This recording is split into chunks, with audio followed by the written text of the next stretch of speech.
The Panthers dropping multiple big updates after the first day of padded training camp practice. Injury updates, the Heat getting to some players, and a running back out to prove himself and to the rest of the world. What's going on, guys? It is Tanner Blue, Carolina Panthers Digest. Happy Tuesday. Hope you're having a great day today. Always talking about Carolina Panthers football every single day. Thanks for joining me. And guys, always remember to like and subscribe. It really helps the channel. We are on the road to 200 subscribers. Getting so close, I believe we're at a little over 180 subscribers. So maybe after this video, you can help me get to 200 subscribers. So really appreciate you guys always tuning in and watching as we continue to cover Carolina Panthers training camp. Today, multiple updates, multiple things going on in the world of the Carolina Panthers. So let's take a look and see what we got. Unfortunately, the injury bug persists. Luckily, it is not to the degree of season-ending injuries, but it still sucks to see players getting injured and missing valuable practice time, valuable time with their teammates, valuable time getting better going into the preseason and going into the regular season. So who am I talking about? Well, let's pull it up here and take a look at the article, guys. This always on CarolinaPanthers.com, a breakdown by Darren Gant and some of the folks over there. Injury updates, most of them good. Mitchell Evans really was the big one today. He was carted off midway through practice with an apparent ankle injury, but Canales said they were very optimistic it wasn't serious. The second-year tight end will still be going for a battery of tests to determine next steps. Guard Damian Lewis was held out with a calf issue, which Canales suggested wasn't major. Just had a little calf grabbed on him. Really good evaluation following up, hoping to get him back pretty quickly. But again, with calves, you've got to be cautious because if you try to load it up too soon, they can turn into longer issues, but he's in good spirits. In other news, starting guard Robert Hunt, camp, he's out with a back, along with rookie wide receiver Chris Brazzell was out with a knee. Some smaller injuries there. But they do get Jaycee Horn and Mike Jackson back on the field. Horn, as we talked about last week, was dealing with that foot laceration. He was able to get that squared away.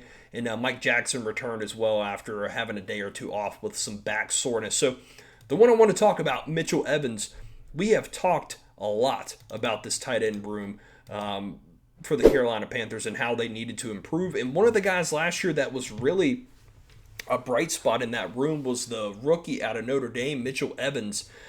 He didn't really have any eye-popping stats or anything, but he showed flashes here and there on how he was looking to become a bigger and better player. You saw him down in the red zone. You saw him make some blocks. You saw him do some things here and there that really were exciting to see. I think he had a few touchdown grabs as well. He just looked like a strong, physical, prototypical tight end who was really making some plays at the beginning of the season. As it continued to win on, you saw him pop up here and there. Tommy Tremble making some plays. So we know the importance of the tight end room and how really there isn't a number one guy there and how they need someone to step up. So let's hope that this injury is not serious. Sounds like it's just a rolled ankle, so potentially just a sprain or something minor, so he can get back on the field and train and get better, because we really need someone like Mitchell Evans to continue to be on the football team and can be on the field, because I really think his potential is really there to be a very solid tight end for this tight end room that is lacking a little bit in playmakers. So Mitchell Evans, hope you're doing well. Get that ankle better, and gosh, we need you back on the field as soon as possible.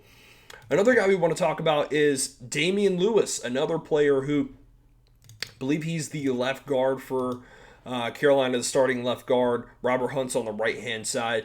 And, this is another guy who's a very good player, very solid player on the offensive line, a starter in this league, and you just don't want to see him go down with injuries. He struggled a little bit last year with injuries, nothing too severe, but a calf can be a major thing, so we have to make sure we get that taken care of. I agree with Canales. Just get him out there. Calf it seems like it's a minor thing, but it could end up being a major thing if you don't treat it and you don't get the guy out and out on the field and into the treatment room. So want to make sure he is getting the treatment he needs, because we're going to need him. The offensive line already is suffering injuries on the tackle positions. We do not need injuries on the interior guard. That is where the beef of our offensive line is. and we got to keep those guys healthy and ready to go. So hopefully it just is a minor thing, and he keeps it up, and we don't have to worry about any major injuries down the timeline. Also talked about Jaycee Horn getting back there and Mike Jackson getting back. So good to have those guys back as well. And I believe at training camp today, they had a lot of guys out there. They had Steve Smith was out there. Chad Ochocinco was out there as well. If you don't follow Chad Johnson on Twitter or follow his show with Shannon Sharp, he's actually a big Panthers fan. He was rooting for us all last season, was telling everybody to watch out for the Panthers. And here we are. We won the division last year, and here we are trying to make a push to get even better. And he's at practice. He's dapping up Canales, getting pictures with the players. So it's cool to see him there. I was always a fan of Ochocinco during his playing days, and he's a funny character, and glad to see that he enjoys being around the team. And maybe one day he can take on a bigger role within the Panthers wide receiver room or the staff. Maybe that's something he'll want to do one day. But just cool to have him on the sideline there. So talked about some injuries there. Talked about, luckily, nothing too major, just pulling guys, temporary things. Want to make sure they're okay. Another thing that was going on was going to be tempers flaring with the first padded practice of the year. Guys getting a little fired up. I apologize. Let me pull up the screenshot here from the article. In the least surprising development of the first day in pads, which was also the warmest day of camp, so far, there was a fight, and it involved the person everyone expected. Tight end, special teamer, world-class instigator Felipe Franks got into cornerback Mike Jackson during a team period, and things quickly got heated. Some hands were thrown. There was a big scrum. People quickly moved to break it up, including Bryce Young, who pulled out Trayvon Morgan of the pile. Hilariously, former Panthers wideout Steve Smith Sr. was standing right in the spot on the sidelines where it unfolded, and he quickly moved to bail out. After it was over, Jackson chucked Felipe Franks' helmet about 20 yards downfield back to him. So, guys getting fired up. It's hot outside. Tempers are flaring. It's the first padded practice of the year. I love it. One thing that I've said that the Panthers have missed the last few seasons, really during this era where they've been down on their luck, is they just haven't really had anyone that has got some dog in them and is not afraid to put his face in the middle of someone and just to let people know, hey, this is my football team. These are my guys. We're here to win this football game, and we're going to do it on your field. We don't care if you like it or not. And that's what I like about Mike Jackson, a guy like Mike Jackson.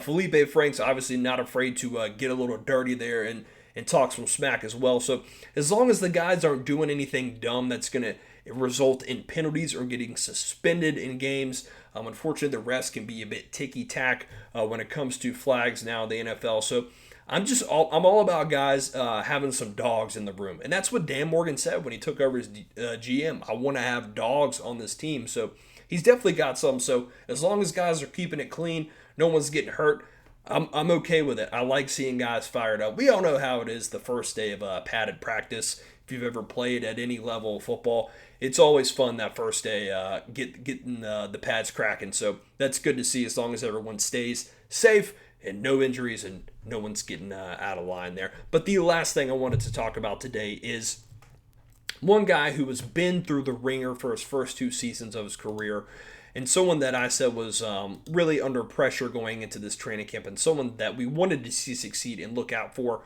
And that is going to be our man, Jonathan Brooks, now rocking the number 25 on this football team. As you know, Jonathan Brooks, the first 2 seasons going out with an ACL injury, back-to-back seasons, really devastating. And you never know what that does to a player's physical ability and as well their mental ability, because it's unfortunate. And Jonathan Brooks, he was the first running back taken in that class a few seasons ago, and he's only played a handful of snaps. So he looks to be doing good this offseason. Let's hope he continues. Apparently, he made what the Panthers are calling the play of the day, according to their website. Let's pull up the article. I want to see what they said about Jonathan Brooks. He made an initial cut to get through his offensive line blocking. Then he juked all-pro linebacker Devin Lloyd, then a defensive back for good measure. After picking up more than enough for the first down, he was finally brought down, but the theoretical damage was done. The play was a reminder for Brooks, the Panthers, and everyone watching why he was the first running back drafted in his class. It's also validation that he is fully ready to return to the field for the first time since December 8th, 2024. Glad I could get my words out there. Jonathan Brooks, really hope you continue to be healthy this season because, man, I just have a good feeling about it. When he's on the field, when he's doing good things, he's a fun football player to watch. So really glad to see that he's having a healthy and good training camp so far. And let's continue to hope he can stay on that track. So thank you guys so much for tuning in today. And as always, keep pounding. We will see you on the next one.